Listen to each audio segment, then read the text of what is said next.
Hi, I'm Ron Pazinski, president of Concare. You know, in our business, we're often asked, what do I need to do to make my concrete do the things that I need it for? You know, what are the issues that I need to consider? So let's break that question down into really its separate parts. First of all, we need to talk about new concrete. Second of all, existing concrete. And although they may sound very similar, there are very significant differences between the two that need to be considered.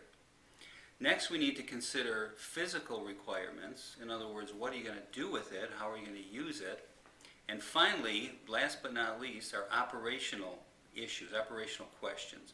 What are you going to do to maintain it? How are you going to get the maximum life out of this new finished concrete surface, no matter how it's treated? So let's start out by talking about new concrete.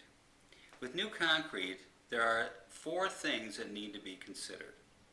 First of all, moisture in the concrete, what that level, what that condition is. Secondly, are joints and or cracks, hopefully none, but you may have some cracks in the slab.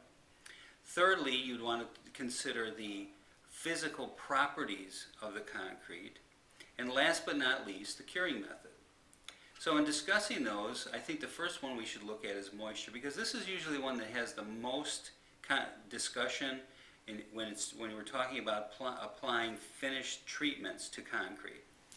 And moisture is a potential problem because an excessive amount of moisture in a concrete slab, and it's very typical in new concrete, can lead to delamination of toppings or finishes that are put on top without special treatment. And now they can be dealt with, and you just need to be aware of what your moisture levels are. So whether you use a conventional calcium chloride test or the new relative humidity probes, somehow you need to understand what the humidity level or the moisture level is in that slab.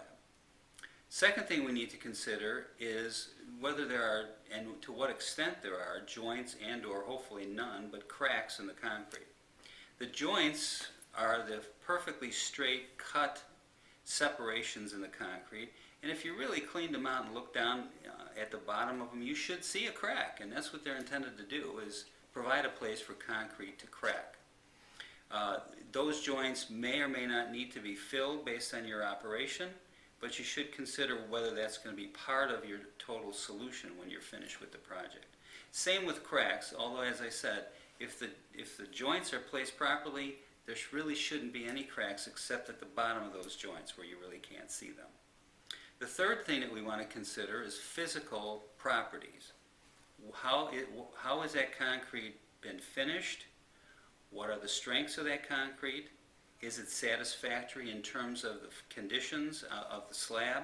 In other words, we've seen some slabs that are brand new, and you can literally take a penknife and push it right into the surface.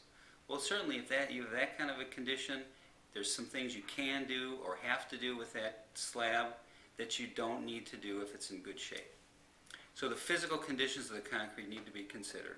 And then finally, curing methods. You can take a new concrete slab and cure it with water, some kind of a damp method, or you can take a chemical spray and apply it to the surface. Both of those methods are intended to do the same thing, which is to keep the surface from drying out too quickly. But whichever method was used will dictate what you can and cannot do, or may want to be able to do with that slab once you're ready to finally finish it. So we'll talk about the other issues in our next segment, but in the meantime, we'll talk to you later.